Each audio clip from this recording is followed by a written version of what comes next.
Ça tourne. Salut, c'est Sovalcé. Ivan. Et Morgane. Et aujourd'hui, nous sommes au berceau de la civilisation, n'est-ce pas? Nous sommes à l'Acropole d'Athènes, sur la colline qui surplombe toute la ville. Et se situent des temples magnifiques et énormes qui symbolisent la naissance de la civilisation grecque et l'apogée surtout de la civilisation grecque. Alors par ici, nous avons...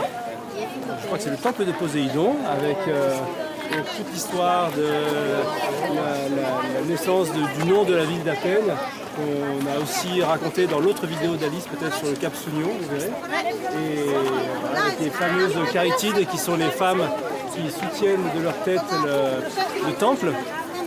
Juste derrière Morgane. Morgane. Juste derrière moi, c'est le temple dédié à Athéna.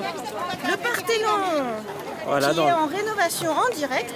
et dans lequel il y avait une gigantesque statue d'Athéna dans l'Antiquité, en or et avec plein de couleurs. Ce qu'on oublie en fait quand on voit les sculptures dans les musées, c'est qu'en fait c'était souvent en couleur. Ouais, c'est pas tout blanc, quoi. Voilà. Beaucoup de pigments à partir de différentes roches. Vous voyez dans le musée de l'Acropole l'explication. Et on a une superbe vue sur tout Athènes, une ville bordée de 4 montagnes. Ils viennent de marbre qui a servi à construire tous ces temples. Et on voit derrière moi la colline de Lycabette sur laquelle on est grimpé, sur lequel on a fait un magnifique dîner avec la ville et l'Acropole illuminée. Et aussi on a pu profiter du coucher de soleil. Et on a fait à cette occasion-là une vidéo 360 que vous verrez certainement prochainement. Tout Athènes en 360.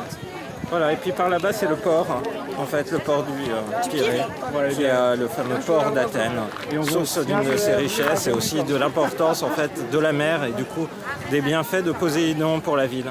Et du commerce, qu'il y a une certaine rivalité entre les agriculteurs et les commerçants, un peu comme dans nos sociétés modernes où des fois les agriculteurs et les commerçants ne sont pas toujours d'accord sur le juste prix. Voilà, les agriculteurs représentés par l'olivier d'Athéna. qu'on a en Toute Athènes. la mythologie, on associe la place de la femme dans la société. Il y a aussi on a appris pas mal de choses comme ça.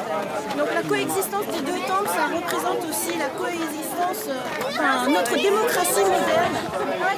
La démocratie antique, mais ça marche aussi pour la démocratie moderne. Et je pense qu'il est temps pour nous de conclure, donc On a juste arrivé à un petit temple de Niké, de Nice, qui est aussi qui symbolise la victoire et qui a donné aussi le nom à la ville de Nice. Voilà, comme je suis un petit peu du coin, je le dis. Voilà. Alors à bientôt pour une prochaine vidéo. Bye bye.